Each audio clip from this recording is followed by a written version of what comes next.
फिर से आप सभी का हार्दिक स्वागत करती हूँ। आज हम आए हैं एक ऐसे किसान भाई के यहाँ पे जो कि अपने खुद के खेत में अपने लिए वर्मी कंपोस्ट तैयार कर रहे हैं, साइलेज बना करके अपने पशुओं के लिए चारा तैयार कर रहे हैं और उसके साथ इन्होंने जीवामृत व घन जीवामृत जैसी कई सारी जो है जैविक उत्पाद वो अपने ही खेत में तैयार कर रहे हैं। और इनका जो आगे का जो विज़न है इन उत्पादों को कमर्शियली लेके जाने का, यानी ये चाहते हैं कि ये खुद तो बनाए रहे, साथ के साथ ही दूसरे किसान भाइयों तक भी उसको पहुँचाए।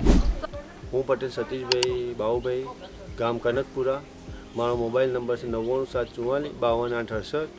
હું વર્ષોથી રાસાયણિક ખેતી કરતો હતો અને એના કારણે એની દુષ્પ્રધાના કારણે અત્યારે હાલ બી બીમારીઓનું અને કેન્સરની ને એવી બીમારીઓ થવાના કારણે મને આ મટેરા કંપનીના સહયોગથી આ જે જૈવિક ખેતીનો શરૂઆત કરી છે એના કારણે દરેક ખેડૂત ભાઈઓને મારી વિનંતી છે કે આ જૈવિક ખેતી કરો અને તમારી જમીન અને તમારા તંદુરસ્તી વધારવા માટે કરો એવી હું વિનંતી કરું છું. નમસ્કાર ખેડૂત મિત્રો. तो आइए मिलते हैं उनसे कि जो भी ये क्रियाएं कर रहे हैं कैसे कर रहे हैं और क्या कहाँ से इनको ये प्रेरणा मिली है, ये सब जो जैविक उत्पाद ये अपने घर पे बना रहे हैं। નમસ્કાર. भाई आप जो भी ये कर रहे हो, हम जानना चाहेंगे कि अपना जो यूट्यूब चैनल है उसके ज़रिए दूसरे खेडूत भाई भी हैं जो ऐसा काम करना चाह रहे हैं और वो सीखना चाह रहे हैं, तो आप उनके लिए थोड़ा सा हमें बताइए कि आपने कैसे बनाया है, कहाँ से आपको ये प्रेरणा मिली और क्या क्या आप इसमें कर रहे हैं। मुझे प्रेरणा मिली हरियाणा से, किसान से मिली और मैंने अच्छा लगा कि ये वो हो रहा है बीमारियाँ, हाँ। वो रासायनिक खातर से खाते, तो मैंने तो मैं तो आपको बताऊँ कैसे बना। हाँ बिल्कुल, आप ये अभी आप क्या बना रहे हैं इस टाइम। वो थोड़ा खाद है तो उसको पहले ठंडा करना पड़ता है। अच्छा, ये गोबर है, गोबर को ठंडा पड़ता है, कच्चा गोबर को ठंडा किया आपने। तो मैं ठंडा करके बताता हूँ। इसमें थोड़ा पानी डालना, दो तीन बार पानी डालना, दो तीन बार उसको पानी बार डालना है। गोबर ठंडा हो जाए। हाँ। बाद में वो केचुए हैं वो इसमें डाल देने का। ये सारे लाइव केचुए हैं। लाइव केचुए। उसके बाद उसको ये गोबर को ढक देने का और छाँव में रखने का। तो जैसे इन्होंने प्रोसेस बताया कि जैसे उदाहरण के लिए इन्होंने यहाँ पे समझाया, ऑलरेडी इन्होंने कई सारी बेड बना रखी है वैसे केंचुए की। तो बेड जो है आपने कितने बाई कितने साइज की बना रखी है। 3 बाय 8 की बना रखी है। 3 बाई 8 की, तो लगभग 3 फुट चौड़ी और 8 फुट लंबी बेड जो है इसके लिए बनाना हमारे लिए सही रहता।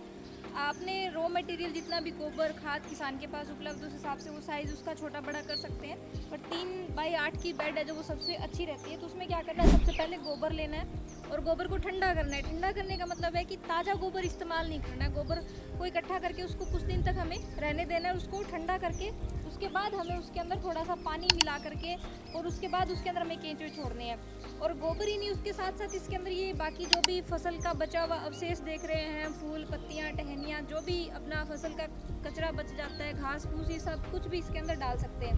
तो जो ये कुछ इन्होंने डाला है इसके अंदर इन्होंने जो है वो अर्थवर्म छोड़े हैं, लास्ट में केंचुए छोड़े हैं। केंचुए और कुछ नहीं करते, जो भी ये गोबर है और जो फसल का अवशेष है उसको खा रहे हैं।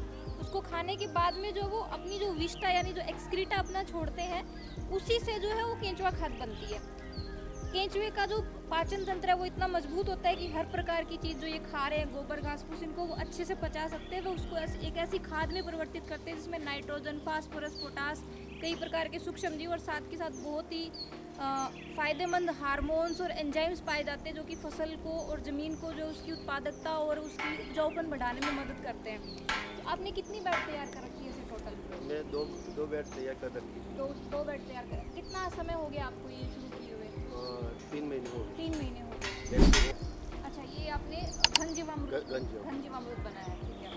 घन जीवामृत भी अपने आप में आज जो प्राकृतिक खेती की हम बात कर रहे हैं, तो प्राकृतिक खेती का सबसे स्ट्रॉन्ग जो हथियार है दो चीज़ों में आता है, जीवामृत और घन जीवामृत। जीवामृत जो एक तरीके से लिक्विड बनाया जाता है जिसमें गोबर, गौमूत्र, बेसन, पानी और गुड़, इन सब चीज़ों का इस्तेमाल करते हैं। जबकि जो घन जीवामृत है उसमें गोबर की मात्रा ज़्यादा रहती है, पानी की मात्रा कम रहती है। दोनों ही जो है मृदा के अंदर सूक्ष्म जीव, लाभदायक एंजाइम, हार्मोन्स और जो आवश्यक पोषक तत्वों को बढ़ाने का काम करते हैं, ठीक है। तो जैसे आप बता रहे हैं कि किसान भाइयों को जैसे वो जब कोई भी प्रकार की खातर कंपोस्ट बना रहे हैं, केंचुआ खाद बना रहे हैं, तो वो बन के तैयार हो गई है या नहीं हुई है, तो उसकी सबसे अच्छी पहचान ये है कि चाय पत्ती के दानों जैसा वो हो जाता है और उसका रंग जो है एकदम गहरा चॉकलेट के जैसा, यानी काली चॉकलेट जैसे होती है ना, बिल्कुल वैसा बन जाता है। उसका मतलब है कि ये बन के अच्छे से तैयार हो गई है।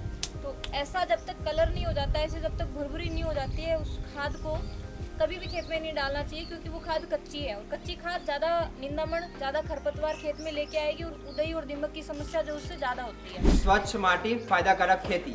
ऐसे ही जानकारी भरे और वीडियोस देखने के लिए मटेरा के चैनल को सब्सक्राइब करें और ध्यान रहे स्वस्थ मिट्टी मुनाफे की खेती।